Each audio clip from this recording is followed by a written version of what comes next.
Crianças sempre nos trazem momentos, não é só da forma como elas cantam, cada uma do seu jeitinho, não é? Aquele jeitinho que é peculiar a cada uma. Não existe, às vezes, uma uniformidade de comportamento entre elas, porque elas são únicas, porque elas têm um jeito de ser e nós precisamos aprender, cada um com o nosso jeito de ser, enquanto adultos, né? Os mais maduros, os mais experientes, a vivermos essa unidade. E sempre as crianças nos trazem momentos tão preciosos de reflexão, como nos cânticos com os quais elas nos conduziram nessa manhã. Que nós, como igreja, continuemos a orar, a interceder, pedir a Deus que continue abençoando cada uma criança da nossa igreja, junto aos seus familiares, ao papai, à mamãe, seus irmãozinhos, e também orando pelo nosso ministério infantil, trabalho árduo que nossos irmãos, existem também rapazes, homens que nos ajudam, muitas vezes nos bastidores, né? As nossas irmãs, a maioria, as mulheres nesse ministério, mas existe um trabalho de apoio de irmãos preciosos. Então, queridos, vamos continuar orando para que nossas crianças continuem crescendo em graça e diante do nosso Deus maravilhoso. Irmãos, nós estamos, como vimos aqui, as crianças lembraram através do primeiro cântico com o nosso Ministério Louvor, nós estamos no período da entrada triunfal de Jesus em Jerusalém. Nós estamos hoje celebrando o Domingo de Ramos. E graças a Deus, que o nosso Salvador, ainda antes de ir à cruz por nós, ele entra exaltado ali em Jerusalém, é reconhecido seu ministério junto com seus discípulos, com seus seguidores, mas pouquinho tempo depois, aquele grupo, aquela multidão que o aclamava dizendo: Hosana, bendito aquele que vem em nome do Senhor, são os mesmos que vão dizer de forma categórica: crucifica-o. E hoje nós vamos estar praticamente fechando o ciclo de mensagens sobre a jornada da redenção, hoje é a penúltima pregação, e nós vamos falar sobre um tema muito importante, que foi um momento vivido por Jesus na cruz, um momento de agonia, um momento de dor, um momento de muita angústia. Nós vamos falar sobre uma das 7 palavras da cruz. Eu quero trazer à memória de vocês aquela fala do nosso Salvador, você pode abrir a sua Bíblia comigo, no Evangelho segundo o relato de João, no capítulo 19. João, capítulo 19, eu quero com você fazer essa leitura a partir do verso 28.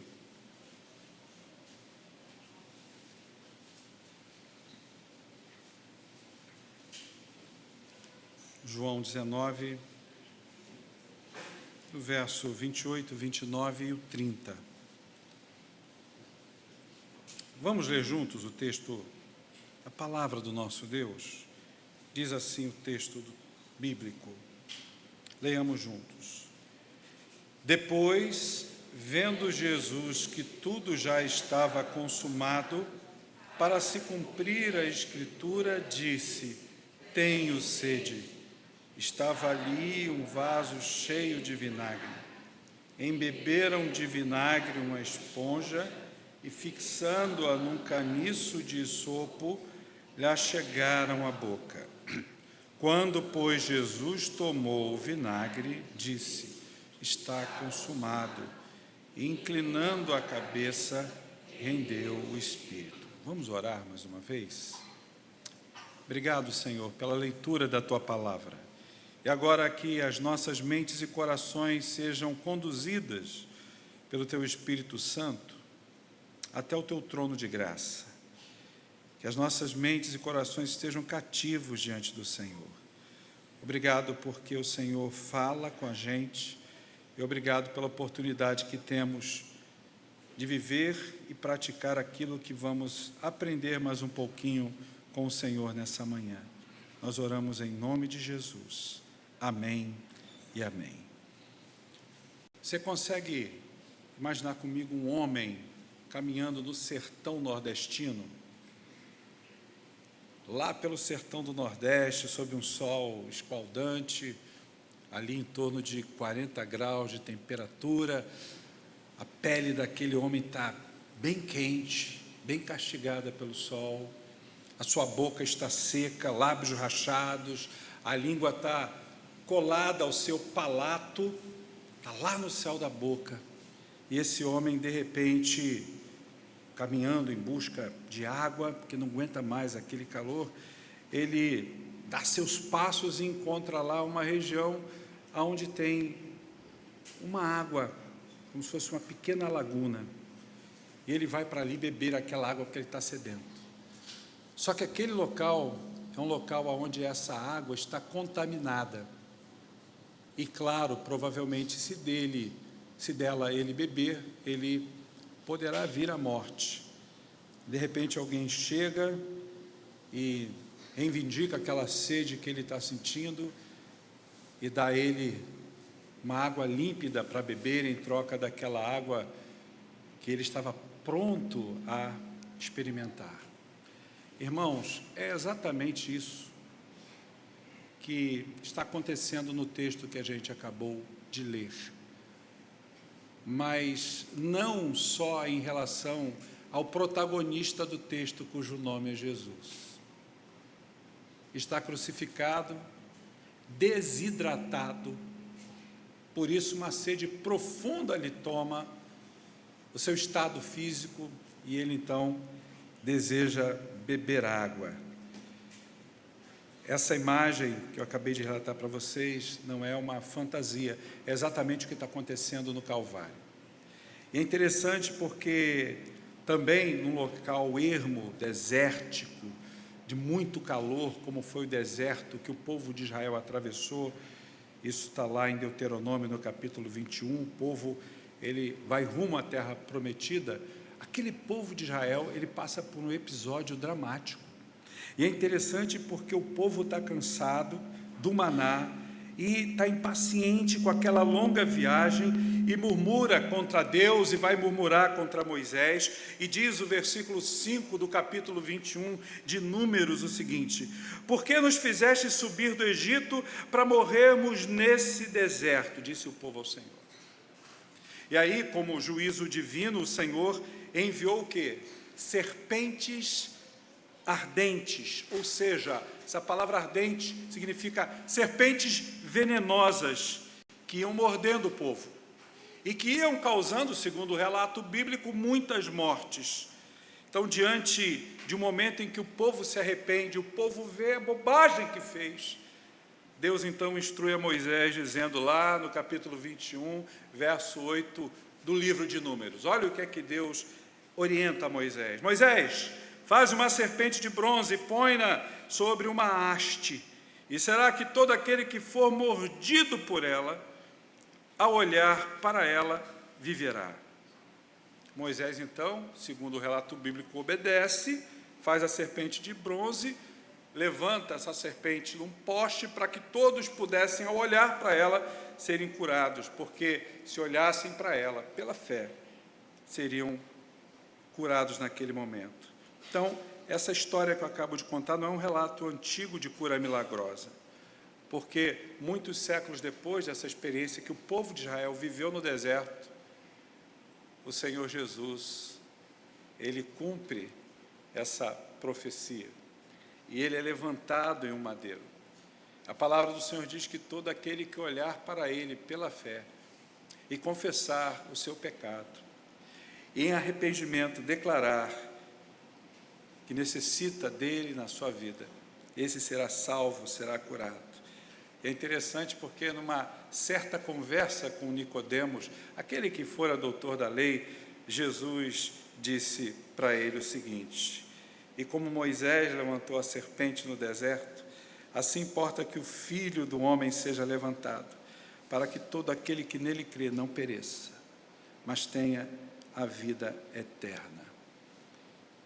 E nesse texto que acabamos de ler, de João 19, de 28 a 30, nos diz que depois, vendo Jesus que tudo já estava consumado, para se cumprir a Escritura, disse: tenho sede. E ali estava um vaso cheio de vinagre. Puseram-lhe na boca uma esponja ensopada de vinagre, fixada num caniço, e ele, tendo recebido o vinagre, disse: está consumado. Inclinando a cabeça, rendeu seu próprio espírito. Diante disso, o que é que eu gostaria nessa manhã de pensar com vocês? O Espírito Santo está nos convidando a pensar, a conversar sobre o tema: a sede de Deus satisfez a minha sede. Esse é o tema da mensagem dessa manhã. Eu vou repetir para você: a sede de Deus satisfez a minha sede. Irmãos, é necessária a compreensão de que essa sede angustiante que Jesus sentiu ao padecer na cruz não é apenas uma palavra que sugere dor física, uma sede brutal. Ela nos leva ao sofrimento, nos leva a uma secura não só de garganta, mas produz um sentimento de angústia dentro do nosso coração. Então é muito mais do que a palavra de uma dor física, é o ponto mais alto da obra redentora de Jesus, onde a sede do Salvador sacia para sempre a sede do pecador, sacia para sempre a tua e a minha sede. Por isso, a sede de Deus satisfez a minha sede, porque revela a profundidade da humanidade de Cristo e o preço da morte de Cristo, substituindo a tua morte, a morte de Cristo no seu e no meu lugar. Jesus, ele não declarou: tenho sede por acaso.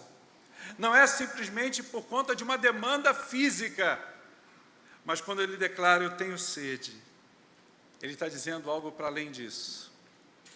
Eu tenho uma sede, é a sede de salvar aquele que está perdido. Eu tenho a sede de ver sendo satisfeita em mim a justiça do Pai, porque a justiça de Deus foi satisfeita nele. A Bíblia declara para a gente que ele, Jesus, o Criador das águas, que abriu fontes no deserto, segundo o próprio texto de Isaías, no capítulo 43, agora Jesus experimenta a dor mais lacerante, uma sede profunda que o ser humano não poderia suportar. Você sabe tão bem quanto eu que, historicamente falando, a crucificação romana, ela fazia com que as pessoas que estavam lá na cruz, elas fossem sendo desidratadas. E aí, irmãos, por conta disso, elas vão perdendo, muito suor, vão perdendo muito sangue. Tudo isso leva elas a um estado extremo de secura, de sede, e isso também por causa da demanda do sol do meio-dia. Mas João nos diz que Jesus, olha que coisa linda, ele viu que tudo já estava consumado, e para cumprir a Escritura, ele declara: eu tenho sede. A gente se lembra do Salmo 69, não é? Salmo 69, versículo 21, é uma espécie de profecia messiânica, porque lá está escrito: deram-me fel por comida e vinagre para beber e suprir a minha sede. É o que está lá no Salmo 69, verso 21. Tudo isso para o cumprimento desse momento histórico, do ápice da obra redentora de Cristo. João Calvino, em sua obra sobre o Evangelho de João, ele faz a seguinte afirmação: Cristo, ao declarar tenho sede, não apenas testifica sua verdadeira humanidade, mas também nos ensina que na cruz ele suportou em nosso lugar a pena completa do pecado, inclusive a privação da comunhão com Deus. Por isso ele declarou: Deus meu, por que me desamparaste? Ele bebeu vinagre amargo para que nós nunca mais tivéssemos que beber o cálice da condenação. É isso que a nossa boa teologia reformada nos explica, nos ensina sobre a questão da expiação substitutiva, porque Cristo, em sua humanidade perfeita, ele carrega a totalidade dos nossos pecados, das nossas impurezas, do nosso coração pervertido, corrompido, depravado.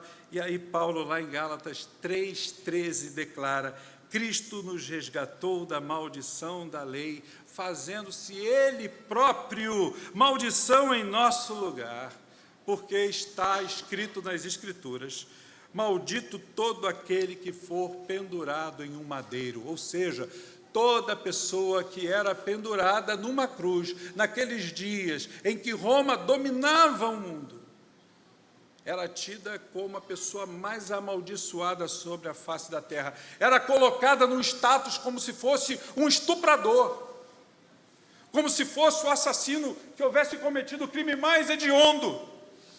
A pessoa mais podre da sociedade tinha que morrer na cruz. Por isso Jesus se fez maldição no teu e no meu lugar, diz a Bíblia. A gente costuma, quando chega a sexta-feira, algumas igrejas, fazer algo muito interessante, não é? Fazer aquele culto das 7 palavras da cruz. Algumas igrejas do nosso presbitério farão isso na próxima sexta-feira. E Charles Spurgeon, príncipe dos pregadores, escreveu uma obra falando sobre as 7 palavras da cruz. E certa vez ele disse que a sede de Jesus foi a sede do substituto. Quando ele bebe o vinagre amargo para que nós nunca mais tivéssemos que beber esse cálice amargo do pecado, da morte, da condenação. Irmãos, a sede de Jesus foi a sede que eu e você deveríamos viver por toda a nossa vida, durante toda a eternidade. Sabe aonde? Sem jamais sermos descedentados, sem jamais matá-la. Nós deveríamos viver isso no inferno. Mas o Senhor nos poupou disso. Você já sentiu uma sede da alma que nenhum prazer, nenhuma conquista, nenhum relacionamento desse mundo pode saciar? Você já sentiu isso? O Evangelho de Jesus nos diz que nós podemos experimentar, ao experimentarmos da água da vida, da fonte da vida que é Jesus, de uma forma de colocarmos isso em prática. A partir do momento que a gente reconhece que a nossa sede interior, ela é sinal da nossa separação de Deus por conta dos nossos pecados. E aí o que é que nós precisamos fazer? Saciar a nossa sede na fonte que se chama Jesus.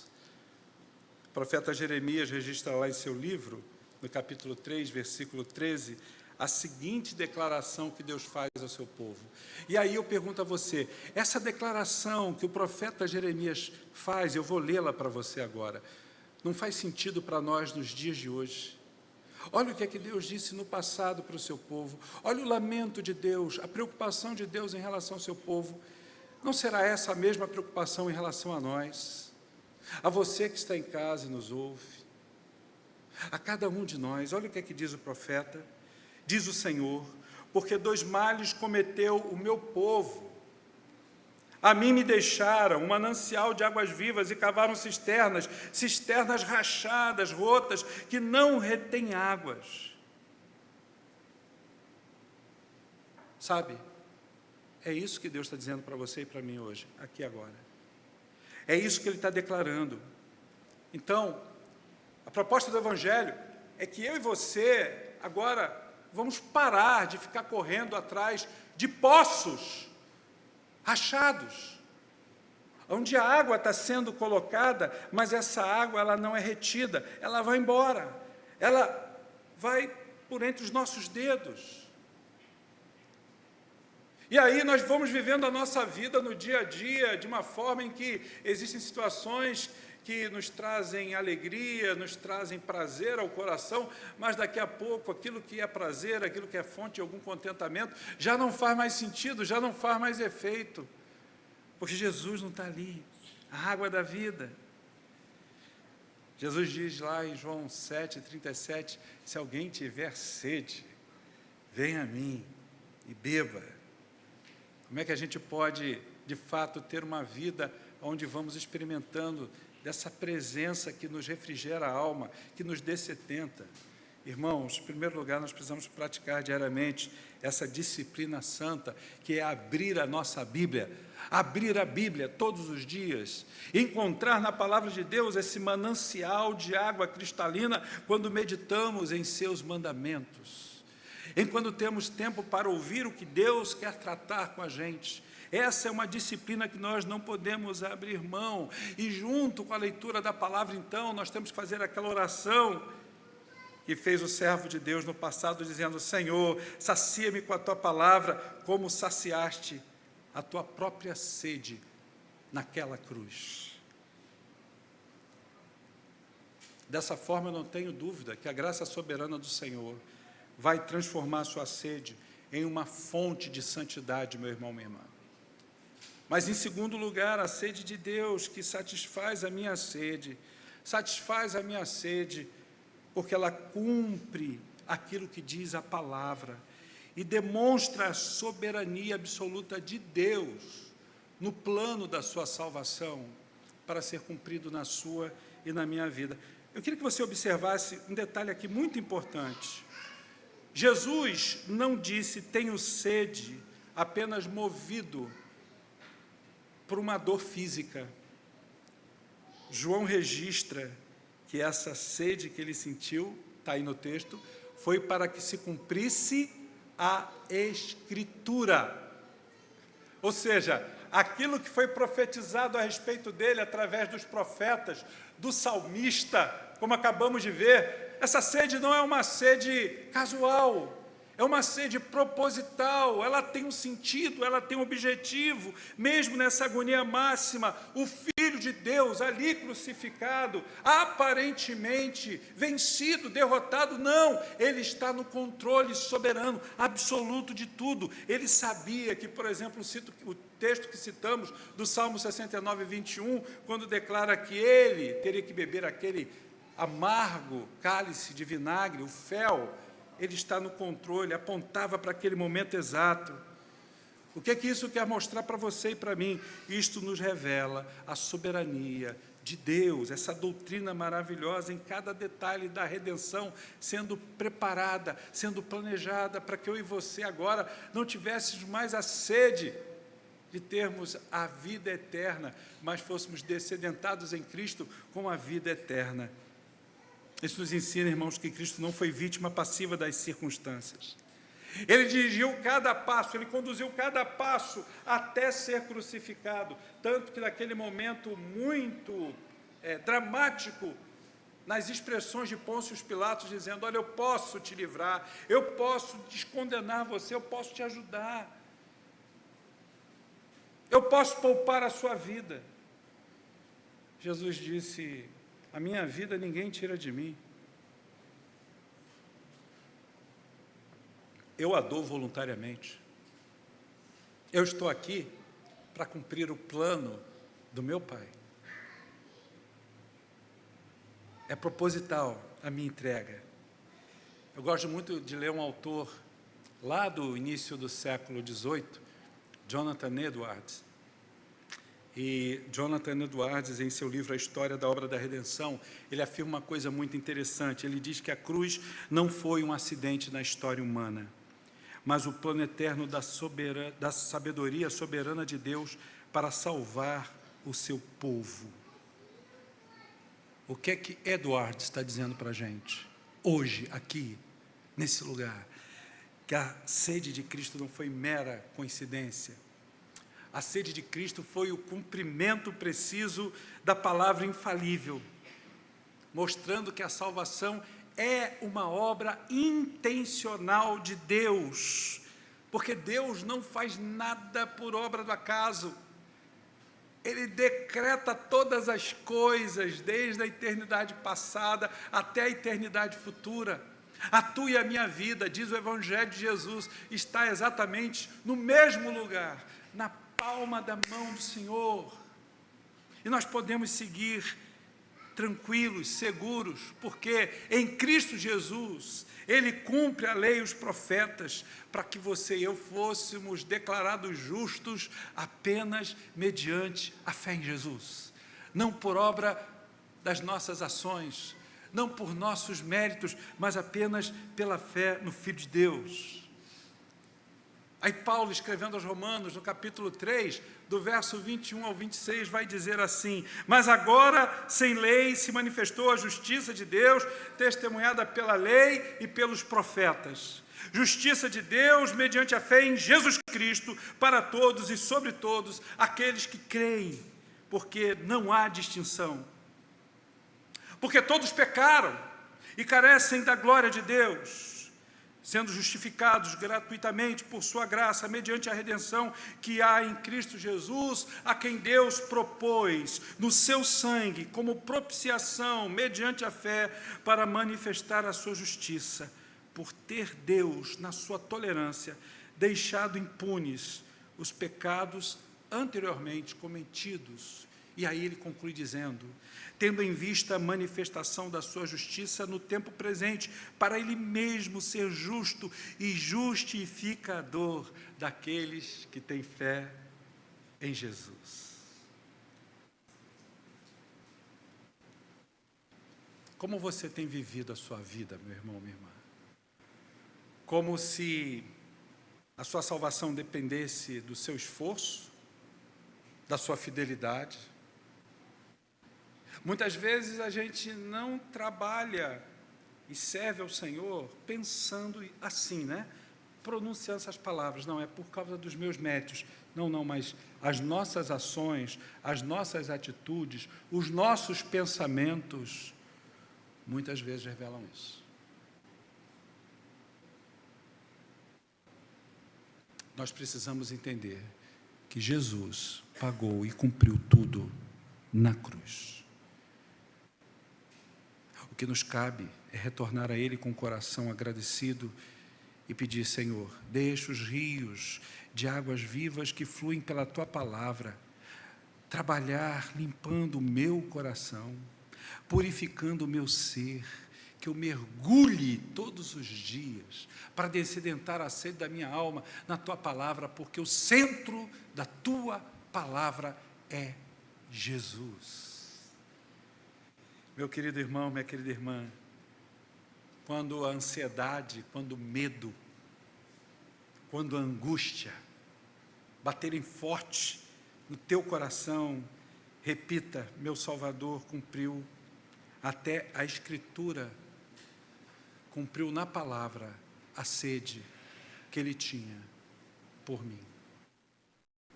Ele bebeu o cálice amargo por mim. Ele se fez um manancial de águas vivas e cristalinas para mim. Ele me deu vida e abundância.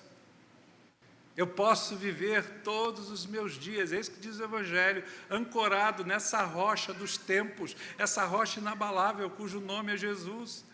Essa rocha que faz com que dela mesmo flua um manancial de águas que me dessedenta.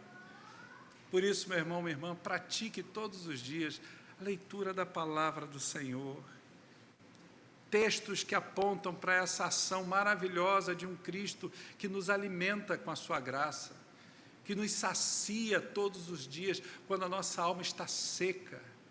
A palavra do Senhor diz que se nós fizermos isso, a nossa vida se tornará um testemunho vivo de que o Deus soberano, que saciou a sede do seu Filho, também vai saciar a sua e a minha sede. E, finalmente, a sede de Deus satisfez a minha sede, porque a sede do Salvador, saciada lá na cruz, produz a vitória consumada, e a água viva que jorra dele gera a santidade. Você lembra comigo daquele texto também no Evangelho segundo João, no capítulo 4, quando Jesus tem um encontro com a mulher samaritana. Que coisa linda!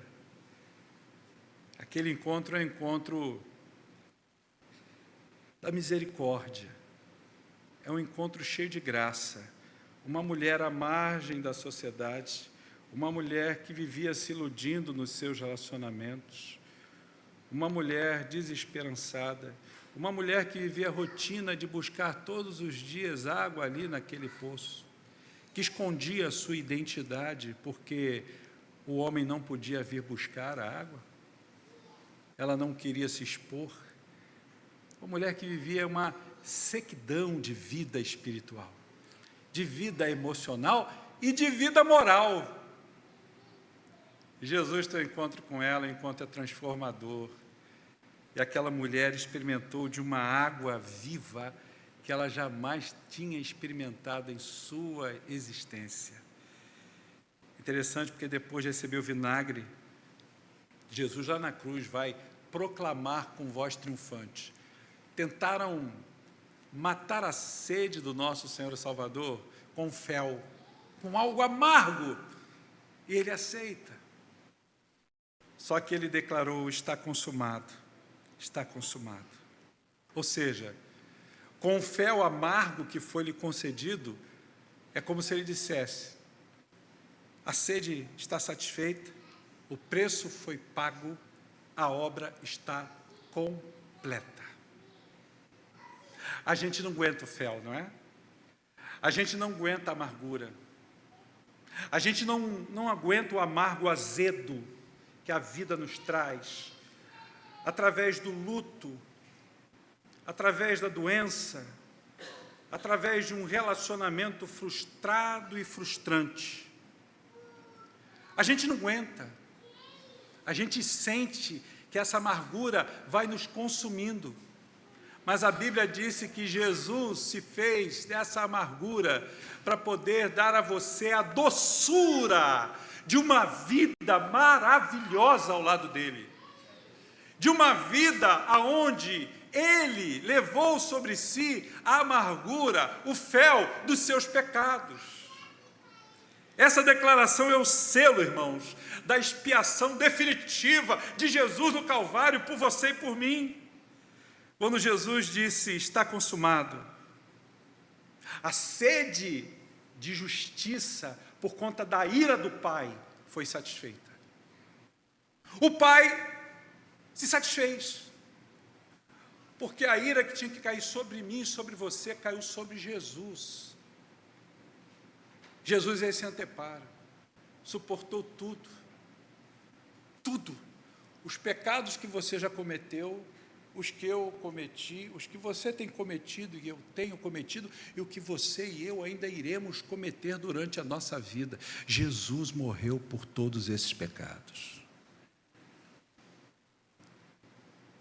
E Jesus anulou na cruz a maldição desses pecados sobre você e sobre mim. E quando eu e você declaramos arrependidos, contritos, dizendo: Senhor, tenha misericórdia de mim, me descedenta com a tua santidade, com o teu desejo de ser um crente segundo o teu coração. Ah, meus irmãos, a consumação da obra de Cristo é o fundamento da nossa santificação, porque ele bebeu o vinagre amargo, para que você bebesse aquilo que os eruditos chamam de vinho do Espírito Santo. Coisa linda. Todos os dias a gente pode beber desse vinho do Espírito Santo. Por isso que Paulo vai dizer: não vos embriagueis com vinho. Não estou dizendo aqui que você não beba vinho, não, tá? Pode beber vinho, desde que você faça com parcimônia, com moderação. Mas Paulo vai dizer: não vos embriagueis com vinho onde há contenda, mas enchei-vos do Espírito Santo. Bebam do vinho do Espírito Santo.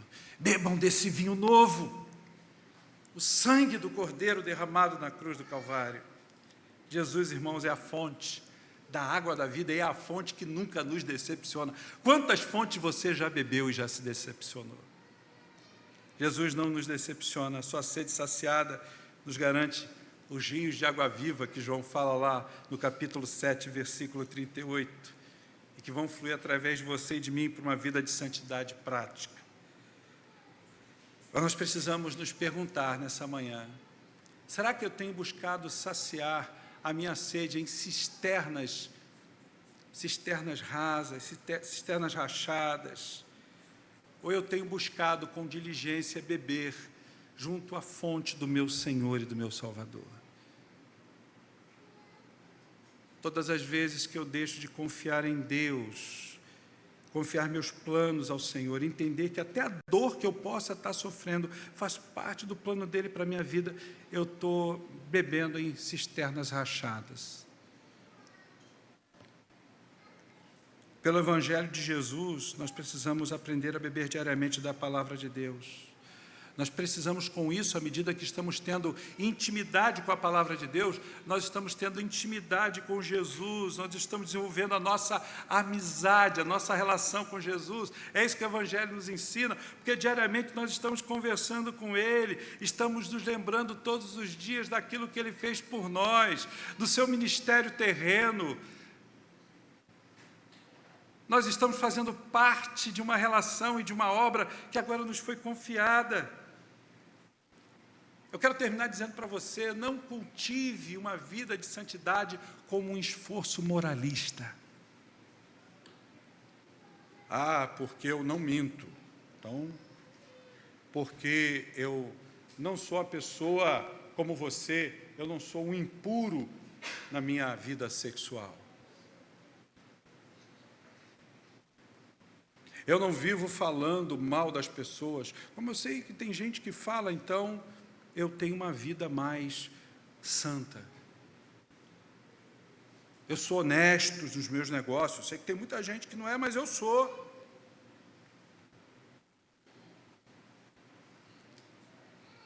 Ter uma vida sexual pura, falar a verdade, amar ao próximo como a si mesmo, ser íntegro e honesto nos nossos negócios. Isso é consequência da nossa caminhada junto à fonte e nos satisfazendo dessa fonte no dia a dia. É simples assim. A gente não precisa ficar falando nem para os outros, nem para a gente. A gente vai provar disso. E os outros na caminhada com a gente vão provar daquilo que nós podemos dar a elas. Sabe por quê? Porque Jesus é a fonte de água viva. E Ele derrama essa água viva sobre esse vaso, sobre esse cântaro que é você e que sou eu. Nós somos vasos, nós somos cântaros. E nós somos vasos chamados para vivermos para a glória dEle. Deus te fez vaso de honra. E à medida que Ele dessedenta a tua vida, você se enche da água viva e cristalina que é a sua palavra, os outros vão provar disso. Quando os outros chegarem para você e pedir, me dá de beber, meu casamento está acabando, me dá de beber, o que é que eu faço? Eu tenho um filho que está passando por essa situação difícil, eu não sei mais como aconselhá-lo, o que é que eu faço? Me dá de beber. Eu estou sofrendo com luto. O que é que eu faço? Eu estou com uma sede de saciar essa minha dor na alma. O que é que eu faço? Você dará de beber a essa pessoa.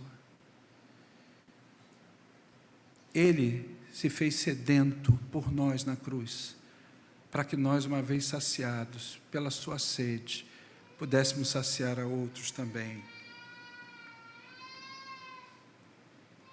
A sede de Deus na cruz satisfez para sempre a minha e a sua sede. Não há mais necessidade de correr atrás de ídolos, os ídolos que nós vamos construindo na nossa vida, no dia a dia, que não vão saciar jamais a nossa sede. Meu irmão, minha irmã, saia daqui e vá viver uma vida cristã de santidade, precisamente saciando sua sede na única fonte que não pode te decepcionar. Próprio Senhor Jesus. Beba dele todos os dias na palavra, todos os dias lendo a palavra, meditando nela, orando e na comunhão santa com seus irmãos. Aquele que disse tenho sede, está consumado,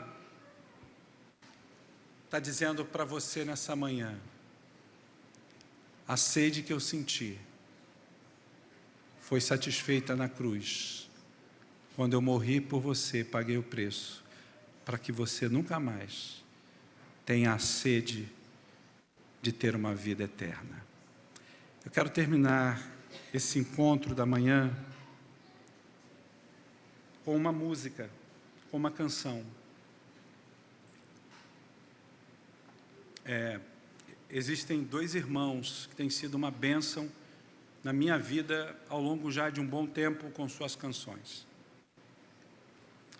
E essa canção, intitulada Tenho Sede, foi uma das canções assim que eu ouvi pelo meu filho e mexeu muito com o meu coração há um tempo atrás. Porque ela espelha justamente aquilo que é essa obra de Jesus na cruz por você e por mim. Estamos a uma semana da celebração da Páscoa, há uma semana. Que a gente reflita com os nossos irmãos que vão cantar e vão tocar para a gente. São 2 pastores presbiterianos, Edilson Botelho e Estênio Márcio. Essa música de autoria do Edilson fala muito sobre aquilo que a gente trouxe aqui nessa manhã. Ouça não só com o ouvido, ouça sobretudo... Vai diminuir um pouquinho. Ouça com a alma.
Quanta beleza nessa poesia.